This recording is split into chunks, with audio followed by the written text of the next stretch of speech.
Hello, everyone, and welcome back to today's episode. It has been an incredibly long and chaotic journey ever since the tides turned in the Bloodline saga and the once revered tribal chief began facing allegations of betrayal. The trust that once held the group together has started to erode, and now questions are being raised about loyalty, leadership, and direction. Solo Sikoa, once known for his silent loyalty and sharp execution, is no longer the obedient soldier he used to be. He doesn't just follow orders blindly anymore, not even from the so-called tribal chief. The energy in the arena reflects this seismic shift, and you can feel the tension in the air as the drama unfolds in real time. Enter Jacob Fatu, a dominant and fearsome presence who has injected a new and unpredictable dynamic into the Bloodline's crumbling foundation. The crowd begins to stir as the pace intensifies. Chants echo through the stadium, and you can tell this night isn't going to be an ordinary one. Jacob Fatu steps into the ring, eyes burning with fury, his intensity unmistakable. He sets the tone with a series of rapid, crushing blows. Then suddenly, a Superman punch connects, an iconic move associated with the Bloodline's past glory. Fatu goes for what appears to be a devastating finisher, aiming for the heat, but is cut off by a thunderous soundtrack and applause that shakes the arena walls. The energy becomes almost unbearable as the challenger from Sacramento, California, makes his entrance. Weighing in at a muscular 291 pounds, he steps into the limelight, representing his hometown with pride and grit. The fans erupt.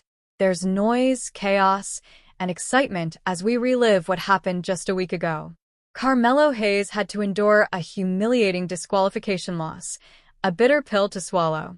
The sting of that match still lingers, especially since many blame one man, Yolo, for interfering and throwing the match into disarray. And now, here comes Yolo, the enigma from Las Vegas, Nevada, weighing in at a solid 250 pounds. He walks in with unmatched confidence, his presence radiating with swagger and arrogance. It's clear he's not here just to wrestle, he's here to make a statement. Music booms through the speakers as the crowd alternates between cheers and boos. The arena is pulsing with electricity.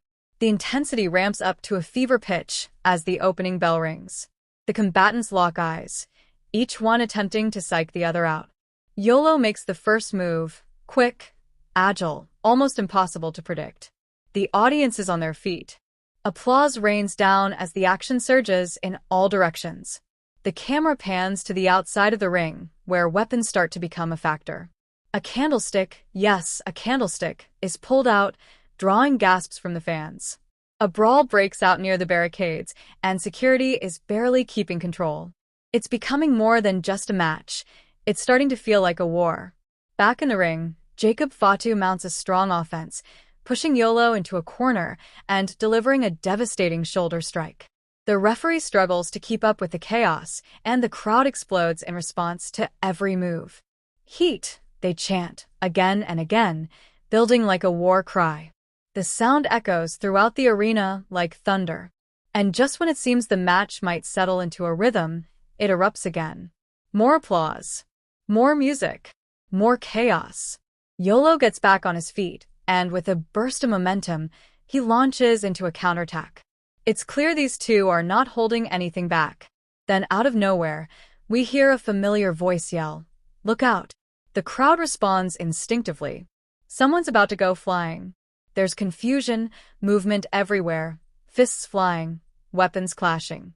And then it happens, someone shouts, "Don't do it!" But it's too late. The impact is brutal, and both wrestlers are left gasping for air, down but not out. The audience is now completely invested, hanging on to every second. The chant continues, "Heat, heat, heat." The match has transformed into something much deeper than a personal grudge. It's symbolic of power struggles, betrayal, and a new hierarchy in the making. We see a fan holding up a sign, "That's my tribal chief." Others in the crowd jeer in response. The split among the WWE universe is real, and it's widening. The match continues, filled with twists, near falls, and reversals. Jacob delivers a picture-perfect moonsault that draws stunned silence, followed by an eruption of noise. Wow. Wow. Wow. People chant in disbelief. The performance unfolding is unlike anything we've seen in recent weeks. It's not just wrestling, it's storytelling in its rawest form. The match seems to be reaching its climax when a distraction occurs. Suddenly, people start asking, "Where's his teammate?" There's a pause, and then the music hits again. But it's not who anyone expects. Out from the shadows steps Jimmy Uso, looking confused and uncertain.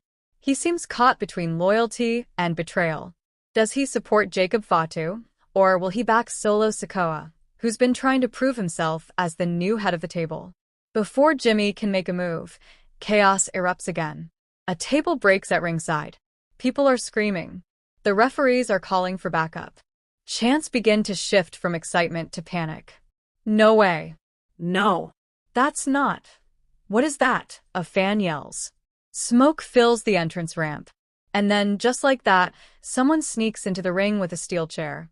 1, 2, 3 chair shots, and Jacob goes down hard.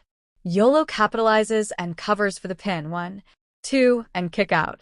The match continues, and now there's no telling what will happen next. "Catch your knees.